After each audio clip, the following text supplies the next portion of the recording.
All right, good evening, everyone. So, thank you all for joining in for this second meeting for our clinical cases. And today we're going to have Dr. Kartikeya, who's going to be presenting his case, and followed by that, it'll be me. So, Kartikeya, you can start. Just before we start, I would request everyone to just mute their microphones, please, because I think it's causing a lot of disturbance as well. Thank you.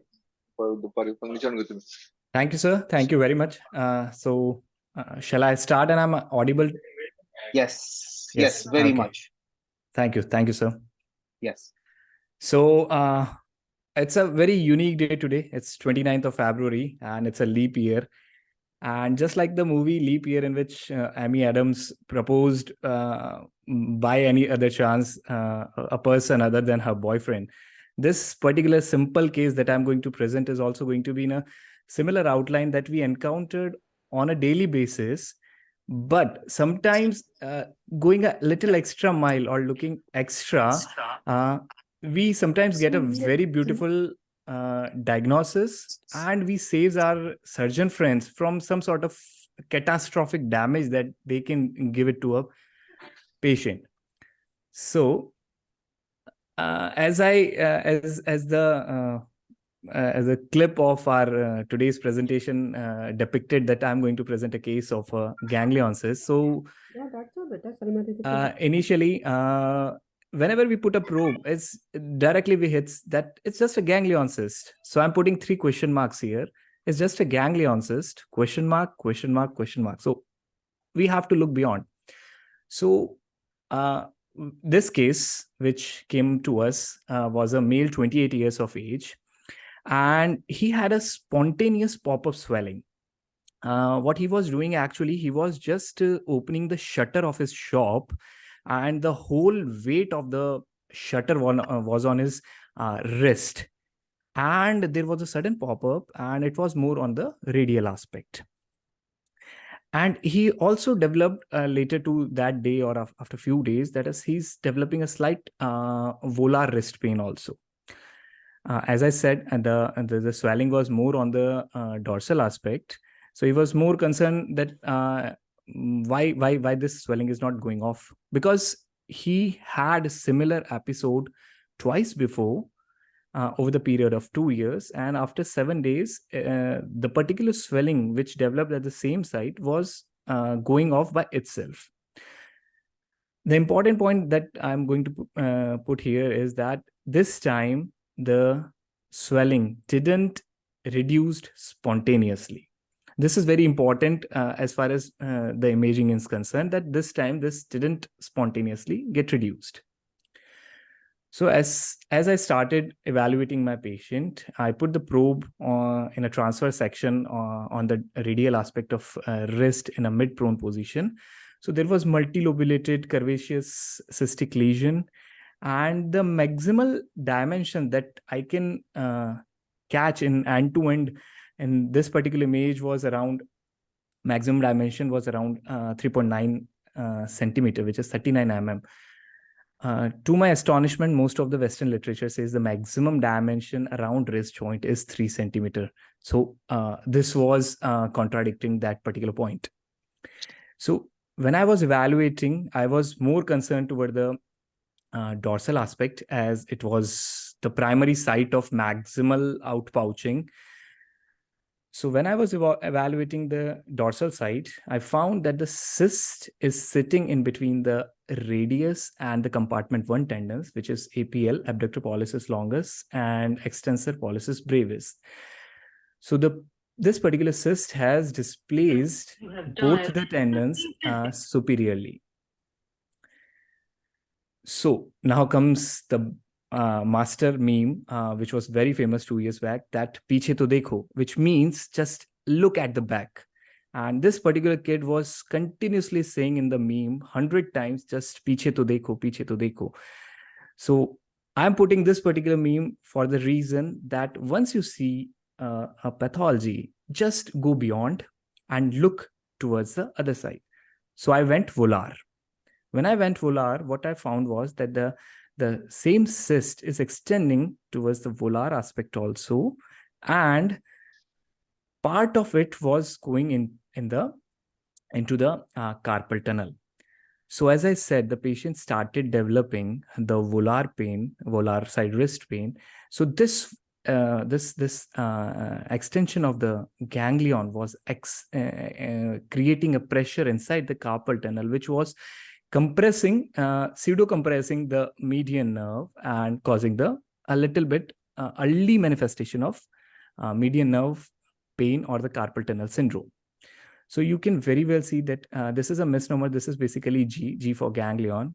It's written C here. So this was flexor retinaculum, and it was quite grossly thick, which made me think that this particular person previously also had the similar kind of episodes. I evaluated more, and I was looking forward to the various structures in and around the pathology that I was evaluating. And while evaluation, I went for the neurovascular bundles. And when I was evaluating radial artery, I find that distal to the wrist, it get divided into the two branches, which is basically, one is the deep palmar branch, which forms the deep palmar arch of the palm, and the ulnar aspect or the lateral is your superficial palmar branch. So next coming is a cine loop, basically, that this is the main trunk of radial artery, and I am moving proximal to distal. So just see how the artery is getting divided and how this particular deep branch is in quite correlation with the ganglion cyst. So this is the main trunk. It is dividing into deep and superficial. So deep is quite engulfed, almost engulfed by the large ganglion cyst. So I'll replay this again. So main trunk, concentrate over the deep branch, and this is how the ganglion cyst engulfed it. So just I took a Doppler image at the level of the way the bifurcation is happening. So the superficial radial branch, along with one of the nerve, with one of the branch from the superficial radial nerve, was getting shifted more laterally, but this particular branch, deep palmar branch, was running around running along with this complex cyst, and all these things are happening on the volar aspect, which I didn't expect it, because most of my concentration was on the dorsal aspect and the compartment 1 tendons. When I took the longitudinal section, just see how beautifully this is the radial, this is the deep.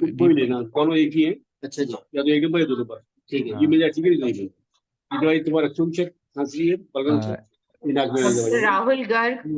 Rahul Garg, can we have you muted, please? Thank you.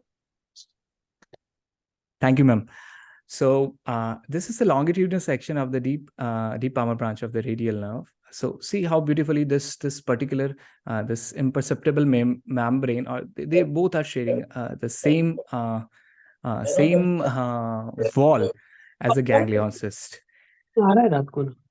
As I took the static image, I saw that proximally the fascia in between these two was quite thick, but it was almost thinned out, and it was like that both of the artery and the ganglion cyst are running through and through, sharing the same wall. So this is just a pictorial depiction that there was a lobulated dorsovolar swelling, large dorsovolar swelling. The important thing that I raised during giving the history is that this time this didn't popped up. This didn't settle down, just like the previous two episodes. Why is it so? I encountered that I was unable to find even the thinnest portion of neck that we usually look in the cases of ganglion.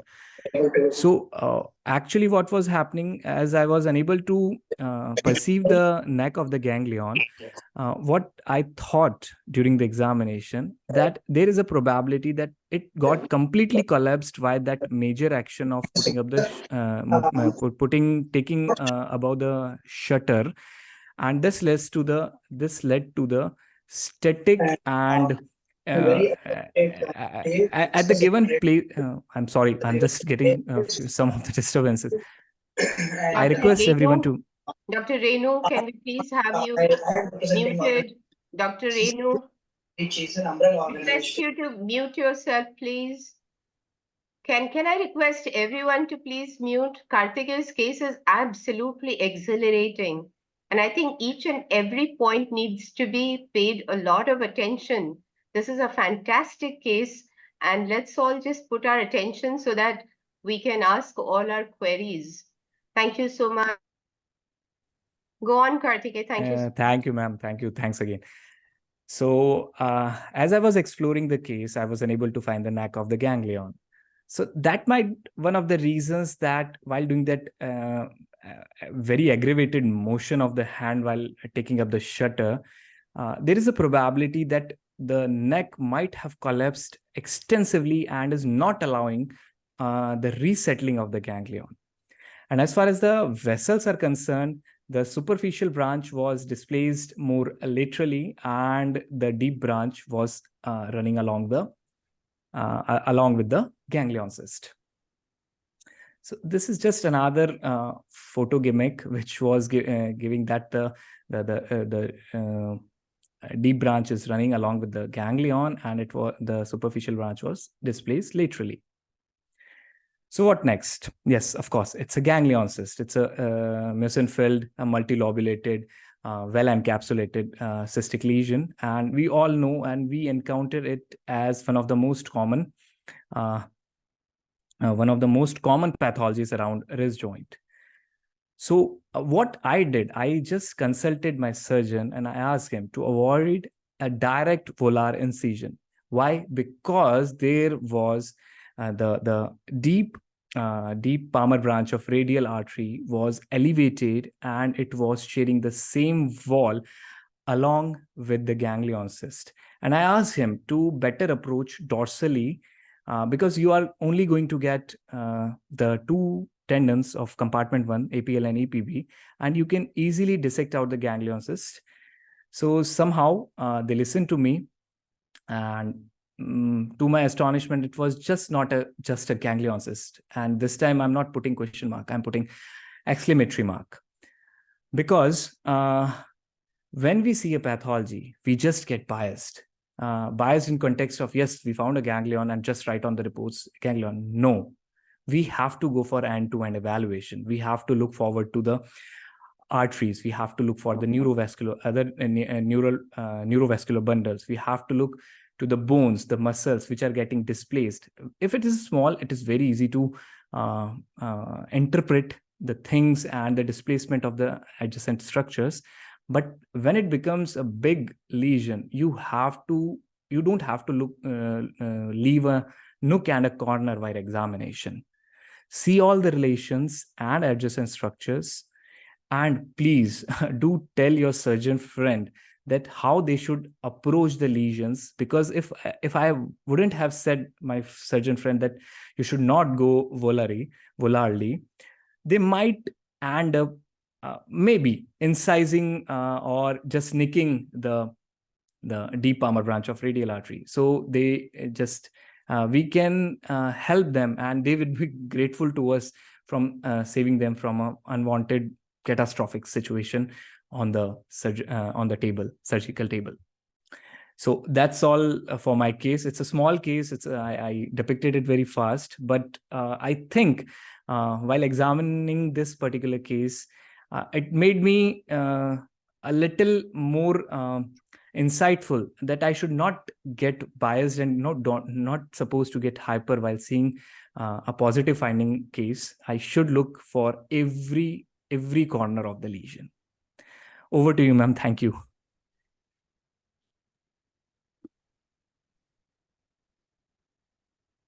Hello. Hello. Hello. Hi. Yeah. Fantastic Yes. case. Very Very good nice. case. Excellent. Very, It's very a it's a small case, ma'am. I'm so I'm but it's amazing. basic, but it made me very enthusiastic to share because it saved my surgeon friend that he went more dorsally and dissected slowly, and artery was saved very. It was very minuscule gap in between the distal end of deep palmar branch of this particular artery and the ganglion cyst. Where was it coming from? I beg your pardon. I didn't get. The origin, you said the neck. Did you So, ma'am, the surgeon? thing is, when they open, they find a little bit the fine neck in it was coming from the radial carpal joint, laterally. And ma'am, the thing is, it was chronic case, and he had 2 episodes in last 2 years. So most of the anatomy and that sharp demarcation of the ganglion that we usually see was quite altered as far as USG is concerned, and they didn't took any surgical images, as we people here are not that fond of taking pictures. So I don't have the surgical outcome of the scenario. Okay. Lovely. I thought probably it must be coming from one of the ligaments of the wrist, Even I That thought is the it was most likely. yes, Yeah, sir, even because I thought. if you see the image from the dorsal aspect, there was a neck which was dipping down in the joint, and the most common site of the ganglion is most of the time from the ligament. Like commonly we see the scapholunate ligament, which is a culprit for most of the um, Yes, ganglion cyst. even I. And I just a teaching point in musculoskeletal or for imaging. Most of the time, clinicians have the diagnosis. Yeah. What they want is additional information which can help them in the management of the case, or alter the surgical approach. They in MSK you don't get surprises. Most of the time, diagnosis is made. The job of the imaging person is to give additional information which can help them to decide the management. It's always like that. Yeah. Exactly, sir. Exactly. Yeah. That's what happened with the case Yeah. scenario here also. Sir, Right. I feel that before we go on for the question answer round, can we have Ankit's case first? Otherwise, we all get very engrossed in our question answers. So, Ankit, why don't you go ahead with your case presentation? So Then, mine is a slightly longer discussion. So I think we okay, can just finish with this, and of course, if patients, if they have something more, you can always discuss all right, that as well. okay, So entirely. So, let's open to question So answer. I'm happy that Karthikeya decided to present such a simple case, because we as radiologists, we shy away from presenting or discussing about commoner things first, because we always want to talk about the rarest of the rare syndromes and so on. But to the average surgeon, it is his bread and butter. So if you do your ganglions well, your carpal tunnels well, you're doing a fantastic job. And like what Dr. Bipin Shah said is that they already know it's a ganglion. The reason why they have sent it to you is to give them what is the anatomical relation, like what Karthikeya mentioned about the relation with the radial artery. It's very essential. If you help them out with that, or where the ganglion is arising from. Yeah, Uh, Diagnosis is okay. It's there. Even they know, or most of the time they know. So that's where you can really play a big role absolutely. about that aspect. And we always feel, I mean, this is what I've learned, that we feel that the radial artery is important. But let me tell you, a lot of times, if you talk to these some of the hand surgeons, they're not that scared of the radial artery, because if they nick it, worst case scenario, they can fix it. Like But it. what Yeah, they're really concerned about is the where it's a no, palmar cutaneous branch, where is a superficial branch of radial nerve. That's their concern. Because if you injure it, or if that nerve gets entrapped, I mean, fine, the patient might have a neuroma, but if the patient develops a complex regional pain syndrome, they've had it. The patient has had it big time. So I think these little things can make a lot of difference. Yeah, that's why it's called as $1 million nerve. Yes, yes, yes. So, People get sued for $1 million straight away. But what I feel, Ankit, for the larger ganglions, so I have this that sub-centimeter, maybe a centimeter and a half, but anything larger than that, it has served me really well to take X-rays, focused X-rays, AP Mhm, and lateral, not oblique, true mhm, lateral, and it helps me a lot. It helps me a lot to find out where I should be concentrating. Like Kartikeya said, it was from the radiocarpal joint, and it does serve me to, go about and localize in a way, maybe mhm, some erosive changes or widening or narrowing. mhm. It helps me. So I do take Right, my right. X-rays also with ganglions, Mhm. larger ganglions. Yes. Yeah. Anybody else? Your comments, your questions? Rauli, Gaurav, Upasana, Isha? Oh, Prashant is there. Hi, Prashant. Anilji, anybody? Gurdeep? Hey, are you guys having your dinner? Right. Seems so. सब लोग इतना चुपचाप बस munching चुपचाप से away खाना खा रहे हैं. It's exactly like the proxy attendance. So, okay. Well, So, if I Yeah, think Upasana? ma'am, it's important to locate the pedicle, because if it's not removed or cut, then recurrence is more. Absolutely. Yeah. Totally What agree. I find with this case, ma'am, it was Yeah, I almost know four it's four deep. and a half centimeter Yes. long, and it was a curvaceous. You have dorsal component, you have volar component, then in the mid prone position, it was totally almost encasing on the radial side of the wrist. So actually, while making the probe and the insonation of the probe was for a small area only. So Yeah. there is a good probability that I might have missed or I might have misinterpreted something which might be the neck, and I have not incorporated it as a neck. But after surgical thing, I correlated with my old images and everything. But somehow I think that I might have missed, or I didn't see the neck of the lesion. Normally, I think Ankit and Sir will agree, and most of us who are doing ultrasound will agree that when we do ganglion, whether volar or dorsal, we always actually like to do a dynamic scan, which means a hyperextension and flexion. So when you extend and you flex, you actually can see a small movement, and you actually can go and trace the necks more in a more dedicated manner than just doing a static scan. So I normally try when there is a scaffold unit or you do your radial,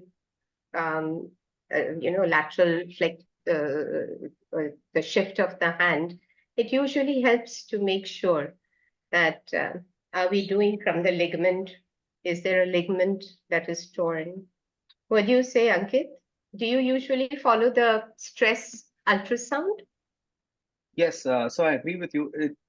It's a good idea to place something below or along the volar aspect of the wrist. What it does is it stretches out and brings out the dorsal joint capsule more So, closer to the skin, yeah. and you'll be able to identify it relatively easier rather than having the wrist flat on the surface.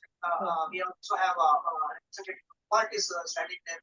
So a lot of people from So, So one more question: was this ganglion tackled only from the dorsal aspect, or later on it No, was sir. also Actually, because yes, sir. Yes, sir. yeah, Sorry. what my concern was is the patient was more concerned about the swelling or was more concerned about the secondary compression of the median nerve. So if it was absolutely necessary to see to it that the entire both the components needed decompression. Otherwise, I'm sure the ventral component who could have caused the secondary compression of the median nerve, in the So, carpal tunnel. yes, sir. When I was discussing the case with the surgeon, what they told me was Mhm. they started dissecting the ganglion from the dorsal aspect. And this time the patient's main concern was why it is not going back even after 1 month, because previously it went off. So the person was counseled on the regard of that with time this is going to increase and you are going to develop more pain on the volar aspect. So the counseling was done in regard of the removal of the ganglion cyst. And when he was taken on the surgical table, the dissection started, I think, as the surgeon told me, they started from the compartment 1. They go beneath the compartment 1 tendons and started dissecting and move more towards volarly. And when they got the nerve, they were increasing the neck because the ganglion was almost 4 centimeters. So the proper dissection needed almost the same level of incision. So they slowly dissecting along with the help of a plastic surgeon. They were going slowly towards volarly, and the superficial branches of radial nerve were ligated and separated out, and they take out the ganglion. Not in toto, it got ruptured. They slowly brought the cystic component out slowly, as they told me what they were doing. So at any stage, the intralesional injection was considered, and or no, because no, sir. No, because, I think because it's like a patient for everybody. They think हमारे हाथ से surgery नहीं जाना चाहिए. No, that is right. But I have seen many surgeons, nowadays, if patient is not willing or something, they ask ultrasonologist to aspirate, So it's not always. Sometimes patients don't agree. Sometimes, some other reasons, or patient wants to tide over the immediate period and wants a cosmetic result. Then I have seen, there's so many surgeons who say, okay, for time being, at least you aspirate and inject. And once it comes back, when the patient is ready, we can do a more definite surgery, So it's like this, if the ganglion is small, let's say it's around 3 millimeters, 5 millimeters, 7 millimeters, and it's still giving pain. The surgeon, at least nowadays, the experienced surgeons, they will say that why don't you go in for an aspiration first? Because if I go in, I'm not going to be, I may or may not be able to see the ganglion interop.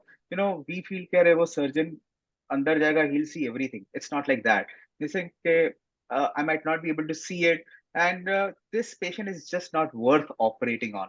So they'll say, fine, you first go to the radiologist, try and get it injected, and then we'll think about it. Yeah, if it's a large ganglion, yes, and of course, we also have to take in the patient's factor. The patient will say, doctor, I want to do everything except for surgery. That's when you can offer. That might be one of the good reasons, sir. I think what happened was this was the 3rd episode over the period of 2 years. So he think let's remove the cause of the disease completely. Right. And that might be one of the reasons. And yes, absolutely. No. If it's such a large ganglion, it's worth operating on.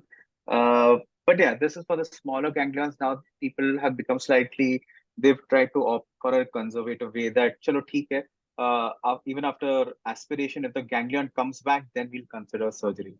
So, even the patient accepts that aspect. Great. So, I think, superb. So one more thing I wanted to ask, how many of you all inject steroids after ganglion aspiration? There was a discussion, at one of the International Skeletal Society meets, wherein do you need to inject a steroid after ganglion aspiration?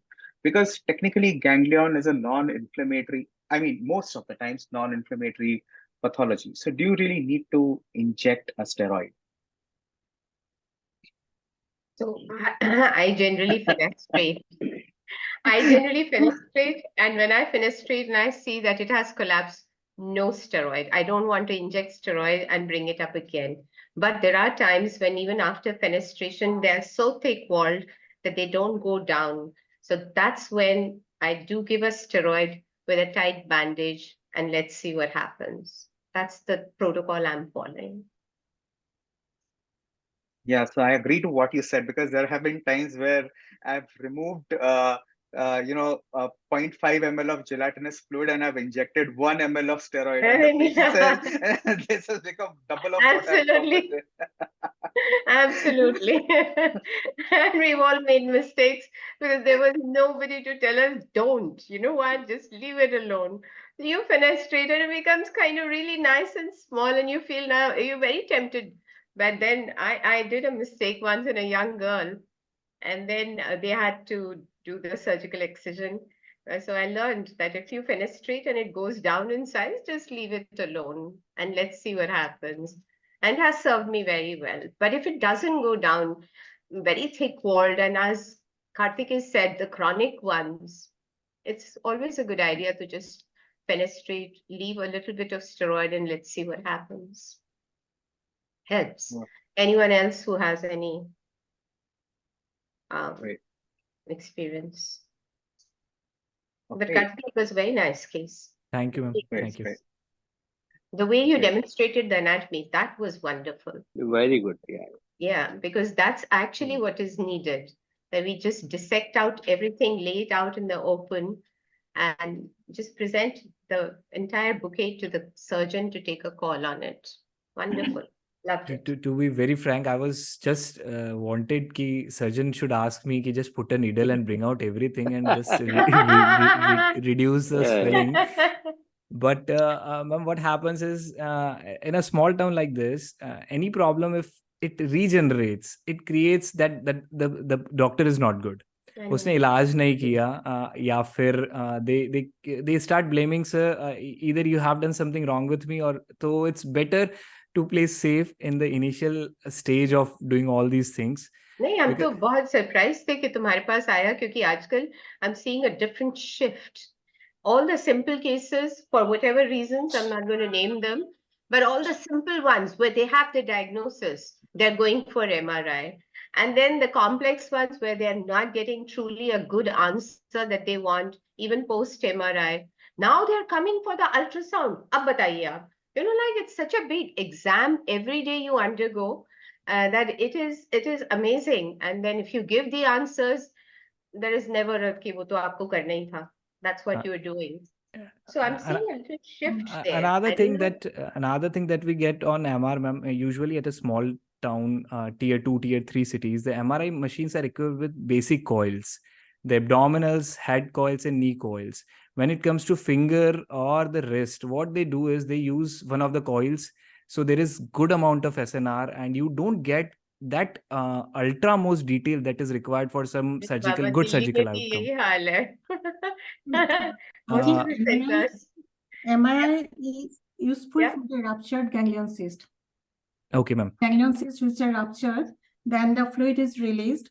Then it may be difficult in ultrasound to look for it, but if you do the T1 contrast enhanced MRI, then it will pick up the part of the ganglion, but not the surrounding fluid. So it's useful in that case. I mean, Absolutely, I agree. I Yeah. agree. In ruptured cysts, definitely, because there is just no way that ultrasound will pick up those tiny fragments. Yes. ma'am. Agree. But then those don't matter also, clinically. See, suppose if it's ruptured, it's like a natural treatment. And what you want to treat is if there is extrinsic compression or for a cosmetic reason.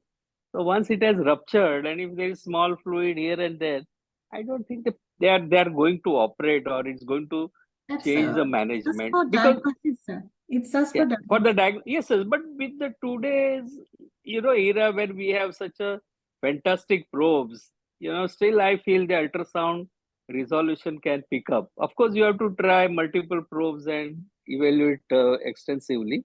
But in today's era, I still feel the except TFCC, and if you are looking at the bone marrow pathologies, ultrasound is excellent. The hand surgeons nowadays, they ask ultrasound as a first imaging modality, except, as I said, in TFCC and some ligament injuries or something. But for the carpal tunnel, flexor tendon injuries, and particularly plastic surgeons where there are tendon ruptures and all, I think ultrasound is excellent. The information what you get on ultrasound cannot be matched by the MRI. You know. Sir, even at Hello. Aurangabad, the place like Aurangabad, sir, Ah. people are preferring for peripheral nerve pathologies. They are Yes, preferring sir. ultrasound over MRI. Yes, sir. That is one area where ultrasound scores over MRI. I am sure it is scores over MRI. Particularly when you are looking small neuromas, when you are looking at the post-traumatic neuromas and all, it's all. I think ultrasound is excellent. It's very good, and quickly you can examine now all the way from axilla till wrist, and within a few seconds you can do that. So I'm sure. One thing, any experience where if ever a ganglion gets inflamed or infected, any experience there? Inflamed or infected? Yeah. Infected is difficult to manage. Inflamed is not a problem. No. Has anybody come across? I want to know that. Inflamed. Because I haven't. Inflamed is too many ganglions, but never inflamed or infected. So the pain syndrome must be, what I'm saying is that there are a lot of people who do come with pain also.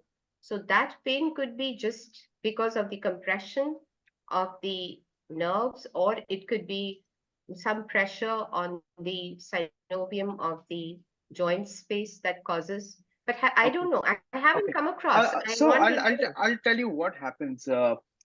Especially the dorsal wrist ganglions. What happens is this dorsal impingement syndrome, wherein the patient might be having some synovium and then it gets pinched, when they do a hyperextension. So what happens is because of, let's say, they've done maybe they've just gone to the gym and they've done a lot of push-ups. That's when they'll start having that synovium is also inflamed and the ganglion is also there. So actually, if you'll see a thickened ganglion wall. You look at the wrist joint, you'll see a little bit of inflammation over there as well. So if I were to inject, within the ganglion, I'll make sure I'll inject, pushing the needle a little bit more and put it inside the joint as well. So that's what happens. No, I mean, does color Doppler, power Doppler help? Because I haven't really, Ankit. So many ganglions. I'm sure everyone who's practicing sees a ganglion probably once a week, something of that kind, and particularly the dorsal ones. With the gymming and everything, they are very common. But I've never come across an inflamed or an infected ganglion.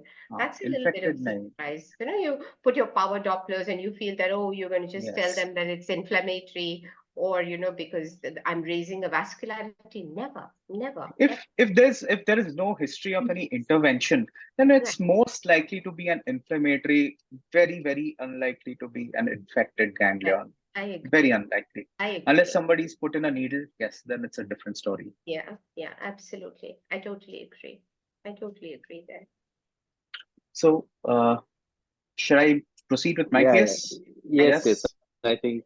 All right. Great. All right. So with Karthikeya doing such a fantastic job, I think I'm going to have a tough time matching up to what he's shown, but I'll try. So I'll start with the case. So this was a 70-year-old female with left shoulder pain.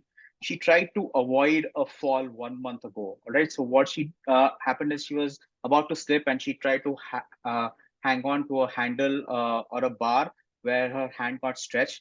And after that, she's been having shoulder pain, so she's been having difficulty, wearing her sari, bringing her arm around, or even while she sits in the car, if she has to tie the seat belt, she has a difficulty doing that. And of course, there's pain along the anterior aspect of the shoulder, which radiates down to the biceps muscle. Okay.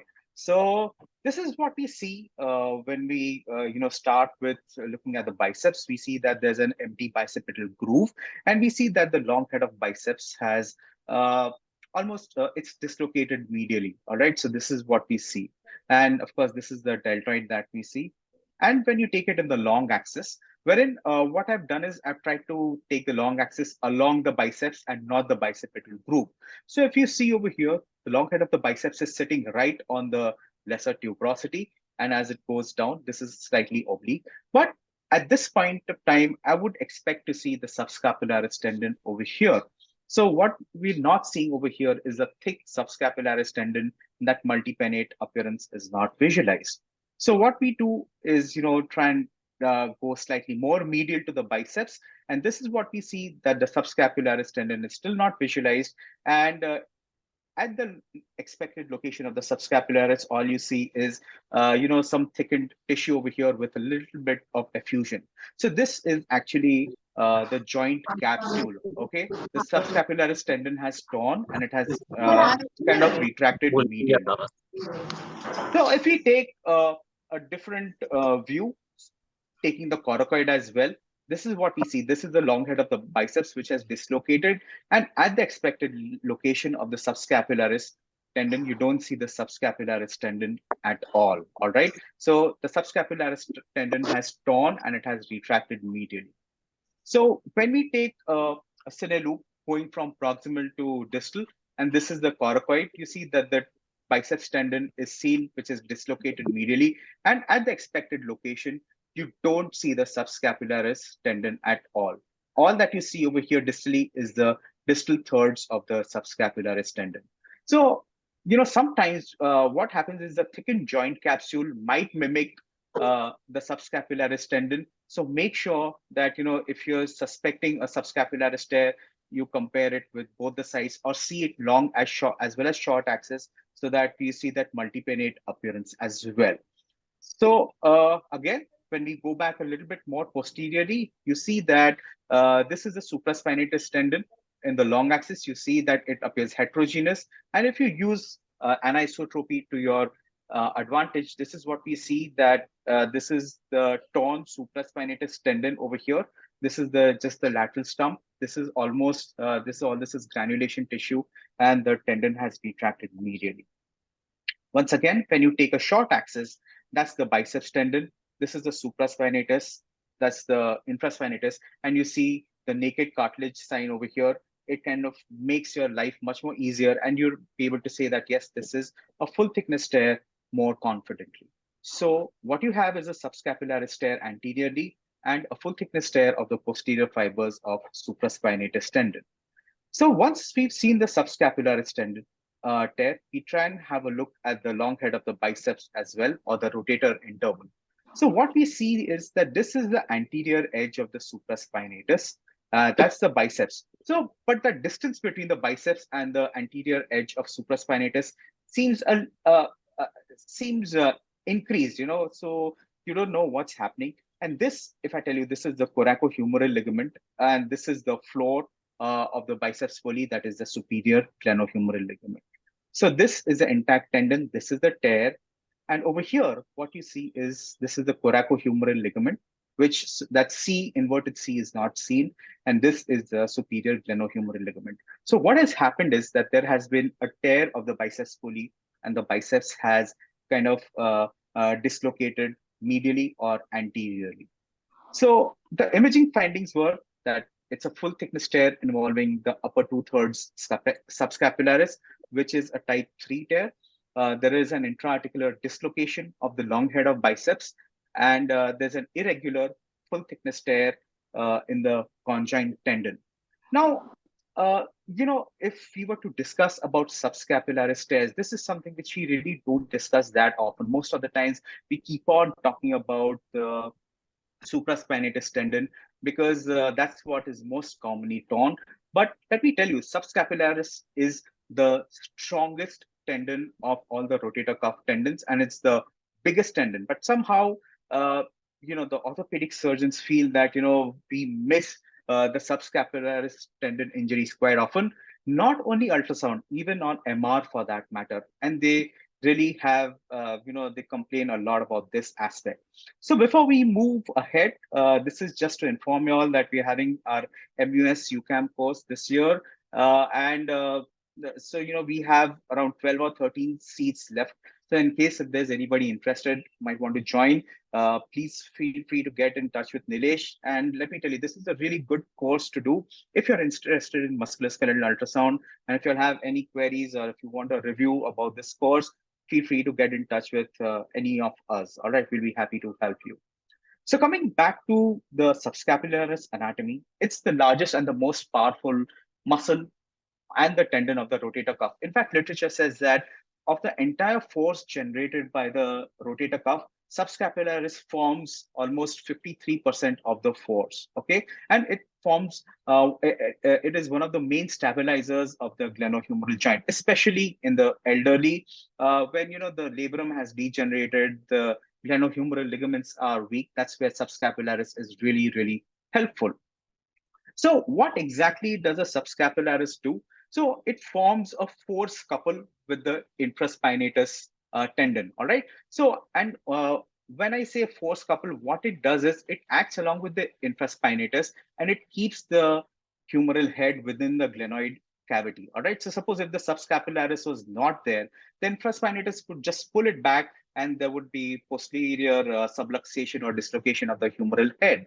So if I were to explain to you what a force couple is, it's like imagine you're driving a car. Okay. So if you want to turn to the right side, what happens is you release the pressure of your right hand and you let the left hand take over and you turn the car. And once again, if you want to go on the left side, what you do is you release the pressure on the left side and you let the right hand turn the steering wheel. So that's exactly what subscapularis and infraspinatus they do. They work as a force couple in unison and they keep the humeral head centered within the glenoid. So let's look at the anatomy of the subscapularis a little bit on more detail. So what you have is typically the subscapularis has a trapezoid insertion over the lesser tuberosity. All right, so this is the lesser tuberosity.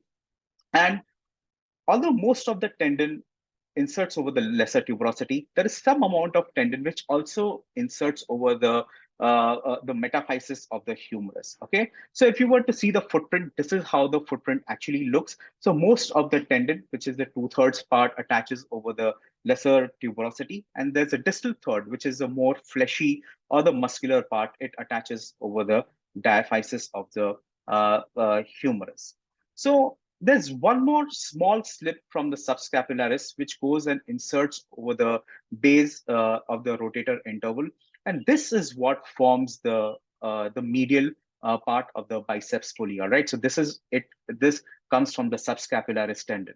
So if you were to look at the entire tendon completely, this is how it comes. It comes from the anterior surface of the scapula and inserts over the lesser tuberosity. Like I said, the proximal or the upper 2/3 is the more tendinous part, whereas the distal 1/3 is the more fleshy part.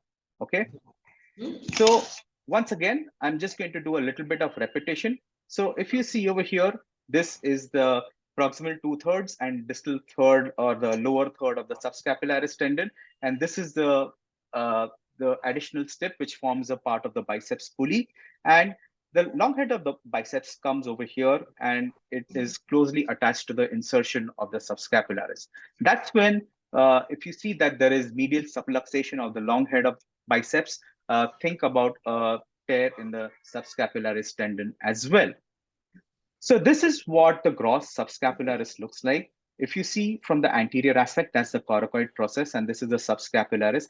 It goes and inserts over the lesser tuberosity. And look at how tendinous insertion this is. So this is the proximal 2/3 or the upper 2/3, and this is the distal or the lower 1/3, which is a more fleshy attachment. All right. So it has well recognized that it's the proximal 2/3 and the lower 1/3. These are two separate components of the subscapularis, but they also have a different nerve supply as well. Now, let me tell you, to the orthopedic surgeon, when they're doing a shoulder arthroscopy, they can see only the proximal third of the subscapularis. All right, it's only the upper third. So to tell them that there's a tear over there as well, middle third, they'll have to make additional portals. So that's where your role comes, when you do your rotator cuff tear reporting. So subscapularis, like I said, it is innervated by the upper and lower subscapularis nerves. So the upper 2/3 is by the upper subscapularis nerves, and the lower third is by the lower subscapularis nerves. So don't worry about this. You don't have to know, because it's very, very difficult to see these nerves. But only if you know about this concept, it's good to know. So this is what the ultrasound anatomy looks like. You identify the lesser tuberosity, you identify the coracoid medially, and in between what you see is a subscapularis tendon right over here. So if you count from the top, you have the subacute fat, the deltoid. The subacromial subdeltoid bursa comes all the way anteriorly, and what you have is a subscapularis tendon and the lesser tuberosity. And once again, on the short axis, you have is a multipennate appearance of the subscapularis. You have that these are the echogenic tendons, and these are the muscular components which are over here, which give the hypoechoic and echogenic alternate appearances. So this is something that we should be extremely aware about, and make sure that you see the proximal third or the proximal edge of the subscapularis tendon, because this is most of your tears and your tendinitis of the subscap is going to begin from here. So the prevalence of subscapularis tears extends from almost 5 to 27%. All right. So isolated tears of subscapularis are extremely rare. In fact, they say that 80% of subscapularis tears have associated tears of the supraspinatus tendons as well. But it's very, very, very important to recognize the subscapularis tears on imaging or pre-operatively. So most frequent injury pattern in the young athletes, it's going to be forced hyperextension and external rotation. And in the older athletic population, it's mostly going to be chronic degenerative tears. Okay. So and subscapularis tears are more commonly associated with shoulder dislocation. So a lot of times, the orthopedic surgeon, let me tell you, for the elderly who cannot, who are claustrophobic or who might not want to undergo an MR, what they'll do is they will do a CT to look at the glenoid and the humerus morphology. But they might ask you to get the patient an ultrasound done to look at what is the status of the rotator cuff tendons, because if the subscapularis is torn, supraspinatus is torn, this is the information that they'll be getting from here.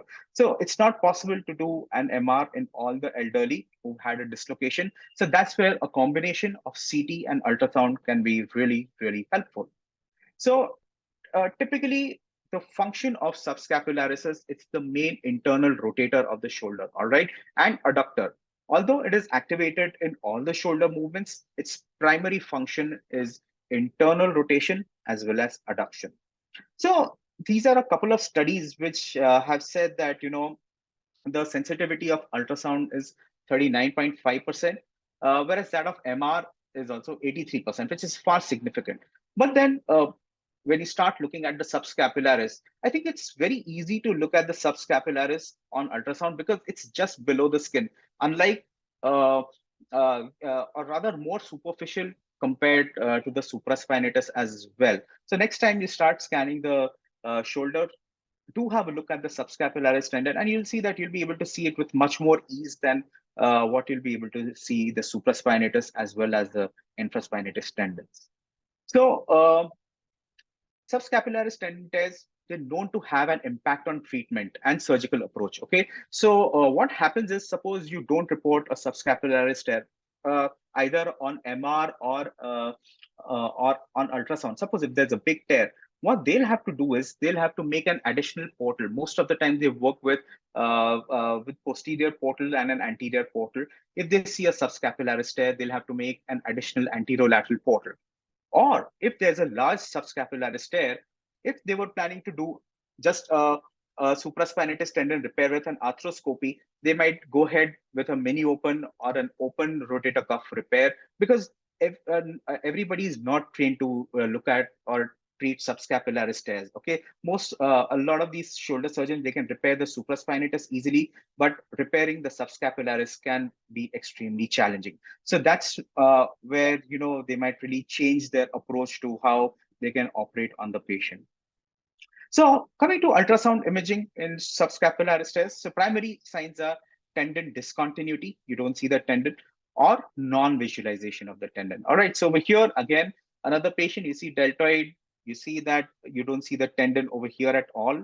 The lesser tuberosity is bare, and this is what we see. So the tendon has torn and it has retracted over here.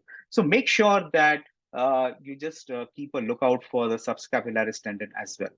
Whereas on the short axis, this is what we see. You see that the deltoid is sitting directly on the lesser tuberosity. You don't see that multipinnate morphology of the subscapularis at all. So it's a full thickness tear. The secondary signs include medial subluxation or dislocation of the long head of biceps or the empty bicipital groove. So when you see these things, think of a possible subscapularis tear that you might be looking over. Okay, so over here you see a medially dislocated biceps. This is another patient where you see that the biceps, the bicipital groove, there's a lot of flattening over here. You don't see the subscap at all. Neither do you see the long head of the biceps. So probably it's an intra-articular dislocation of the long head of biceps. So what is the process, or how does the biceps, dislocate medially?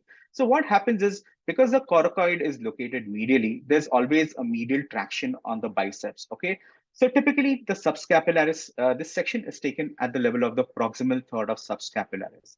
So what happens is that there is partial thickness tears which starts happening at the level of articular surface, and then these partial thickness tears get converted into full thickness tears.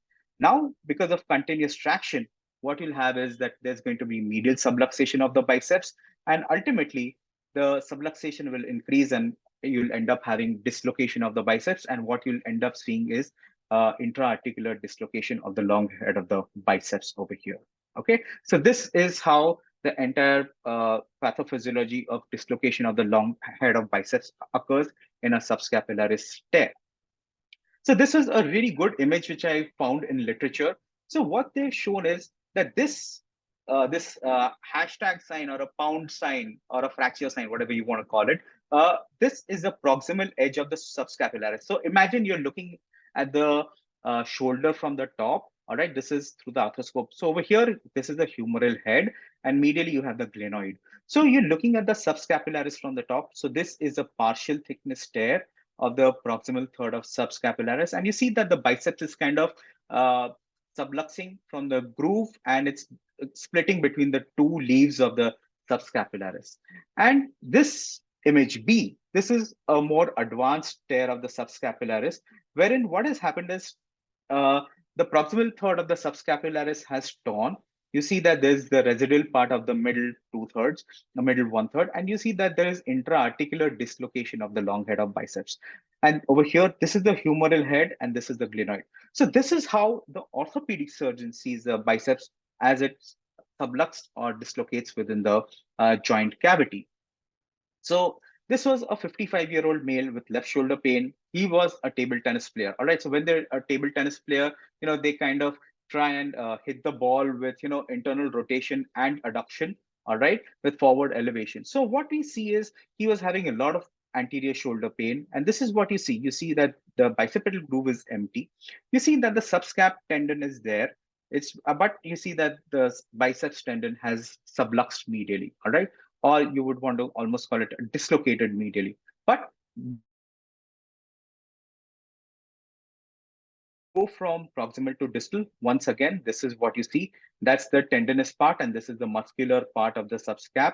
And it's a partial thickness tear. And this is what you see, that the biceps is dislocating or subluxing medially. So once again, this is just a little bit of repetition. This is how the subscap looks. You see that the proximal part is the tendinous part, and the distal part, this is the more muscular part. And let me remind you that the surgeons can see only the proximal third more easily. If they have to approach the more proximal 2/3, they'll have to go make an additional portal, or they'll find it a little bit more technically challenging to repair the subscap. But you, with ultrasound, you can easily see the proximal 2/3, which is extremely easy as on ultrasound imaging. So what the orthopedic surgeons have done is, the arthroscopic surgeons, they commonly use a separate classification for subscapularis tear, and this is an arthroscopy-based classification. So it's known as a LAFO classification. So they say that in type 1, it's an upper 1/3 partial tear where only so much is torn. Then you have an upper 2/3, upper 1/3 where there's a complete tear of the upper 1/3.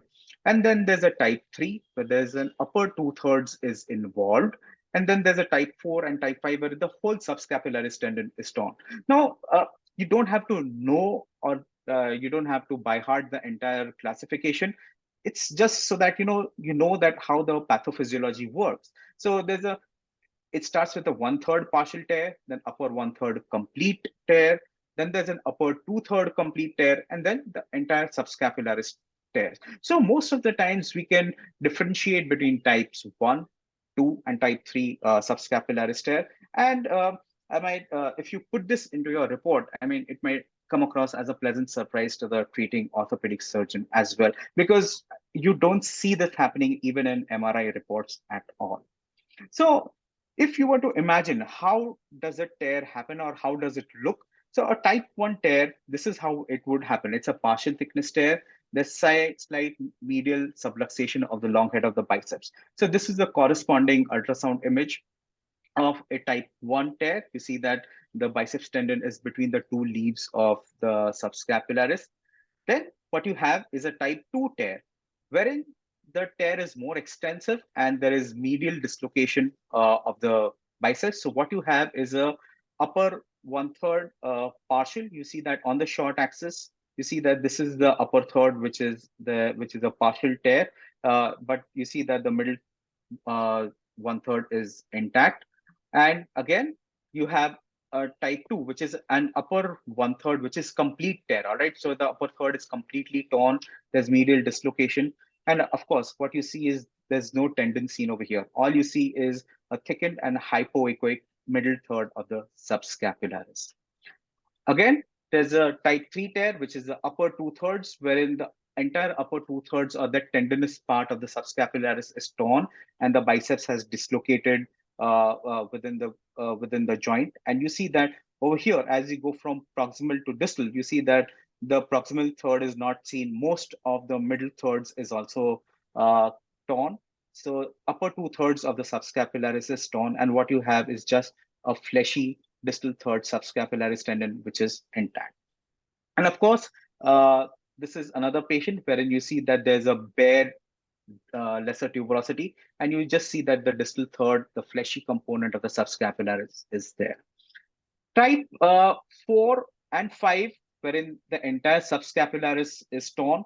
This might be a little bit difficult for you to evaluate, but then the secondary findings would include that the humeral head appears to have subluxed slightly more anteriorly, or if you look at the radiograph, you might see that there is significant reduction in the glenohumeral distance, and you'll be able to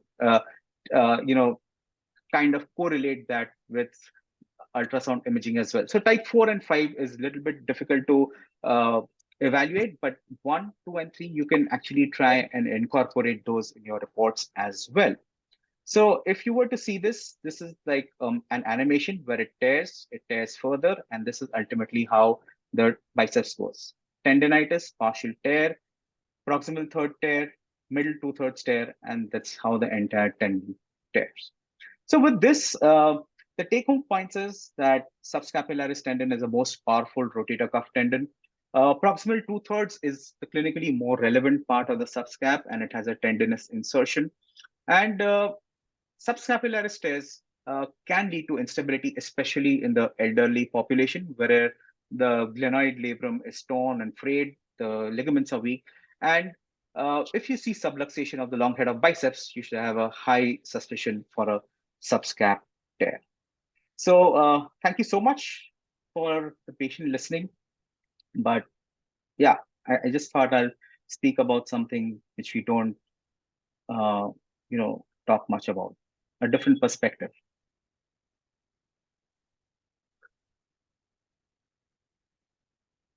Yes. Dear Ankit, standing ovation. Oh. Thank you so much for a fantastic, amazing, very, as you said, the topic is fantastic. Subscap is usually in view of supraspinatus. We tend to literally ignore subscapularis, thinking these tears are not important, but fantastic presentation, absolutely wonderful, crystal clear, including the anatomy, sonoanatomy, and the pathophysiology, which, sometimes you tend to ask yourself these questions and just brush it aside. And we just go on to focus on the diagnosis. Very wholesome study. Amazing. Questions? Thank you so much. Anyone? Thank you. Anyone questions? So this subscap tears, they are a little bit challenging for the surgeons as well. Even they don't, uh, pick Way it too up much that attention. easily. But I then agree. what happens is, but let me tell you, because of that subluxation or dislocation of the biceps, they can be a cause of a lot of anterior shoulder pain.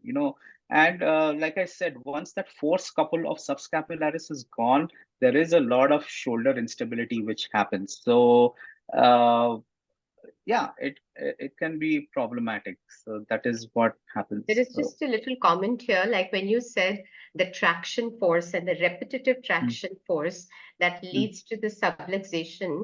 If I may just add 2 points, that yes, subscapularis actually goes to form the biceps pulley. So a few of the yes, fibers are going in the bicipital groove, and the few of the fibers form the roof. So once right, there is a tear, it actually leads to, because there is this whole big angle that the long head of the biceps takes. So now at that angle, there is nothing to hold. It's almost about a 20 degrees angle, if I'm not wrong. And that 20 degrees angle, then there is nothing to hold. And with that repetitive pull, it leads to even the partial tears. Sometimes large, high grade partial tears can lead to the subluxation and coming back. So that's just one point. And then, of course, the tibial yes, tuberosity, if that's it's true. shallow, then also it can happen. So that's just one point that I wanted to make, that biceps pulley you can see very well on ultrasound. Yes, You can make that's true. sure that you see the biceps pulley, and then, of course, you can always assume that you do the dynamic scan to see if there is a traction and the pull on along with the biceps tendon. So anybody, any True. questions? Otherwise, I'm going to take Ankit to one of the slides that I found a little confounding. So can I, Ankit, can I take you to Yes, one of the very earlier slides where you're talking about the subscapularis and the capsule of the joint correlation, that is that yes. anatomical. So I just wanted to understand what is it exactly that you were giving a message there, All because right. the tibial tuberosity, as I understand, and the greater tuberosity, if you could go to the earlier ones, no, even before this. All right.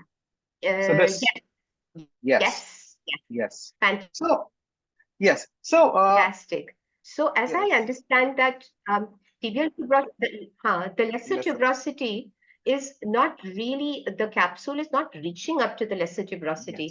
Yes. You can't see the lesser tuberosity and capsule in the same plane. As I understand of anatomy, I'm talking. Yes, yes. Yes, so the capsule gets inserted over the anatomical part of the humeral head. All right, so anatomical neck of the Correct, humeral head. correct, So correct. what you see over here is the part of the the subacromial subdeltoid bursa as well. Absolutely. So That's what you exactly, see. yes. This is the subacromial subdeltoid bursa, because I thought that you said that was kind of capsule that was being seen Yes, here, part of the capsule, but it is the yes, subacromial subdeltoid bursa. Yeah. that's So right. Yes. I'm good. I'm good. Yes. So over here, if you see that since this is a slightly more medial, you see the muscular Yes. part of Now the there subscap exactly as well. deep to that, you will be able to see the capsule if there is a thickening. Yes. But Yes. that part would be subacromial subdeltoid. Great. Thanks. I thought I'd just clarify, Yes. because that would have been a new point for me. Lovely, absolutely great. Anybody, any questions? Otherwise, I'm going to keep asking Ankit, and I'm going to really irritate him. Anyone? So in this Yeah. patient, Yeah. one more thing to add in this patient. So it was the subscapularis tear. The surgeon would ask you, why is this looking so? Why is it looking so funny? Uh-huh. That Yes, why is that a part of the supraspinatus intact and only the posterior fibers are torn? So correct. the possibility, of course, that's the surgeon said that See, when she had this trauma, it's the subscapularis which actually tore. But then this was the tear in the posterior fibers of supraspinatus is a degenerative tear. So maybe she had a tear early on, and it's just that she has come to us only because of the subscap tear. So Totally. this tear is an incidental finding of the supraspinatus tendon. Absolutely. Absolutely. I totally agree there. Because a subscap, of course, always in conjunction with supraspinatus. But what I've seen is, and I've spoken to all these arthroscopic surgeons, Ankit, if there is a choice between repair of supraspinatus and leaving subscap, they usually leave subscap with a partial low-grade tears. That's right. That's right. They would just go ahead and repair supraspinatus and just come out of it, because what they say is that any repair at that point causes more fibrosis, and that leads to a further derangement of the external rotation. But the natural way of doing a physiotherapy would lead to that fibrous tissue getting formed and not too much of a handicap. So they just leave that and come out of it. But anyhow, the True. diagnosis is absolutely important, and particularly the grading part. That's absolutely phenomenal. The way you've shown it, that's great. That's Yes. absolutely great. So Mandatory? Is it mandatory that you have a high-grade subscap tear and also a dislocation of the biceps, long head of the biceps tendon? Is it mandatory? So no, it's not mandatory. It's not mandatory. There are times when you'll pick up the tear, but then the biceps would be sitting in place. So it's not mandatory at all. And you know when that happens? When you have mild osteoarthritis also of the as because these are degenerative tears. Okay. True. Yes. So then you have deepening of the groove. So Mhm. despite the fact that you have a high grade or a moderate tear of subscap, but because of the deepening of the groove of osteophytosis, there is no subluxation or even a dislocation. True. Yeah, True. True. True. Yes, that is one thing which we see quite often in chronic absolutely. Absolutely. tendinopathies. Yes. So if you can, perfect.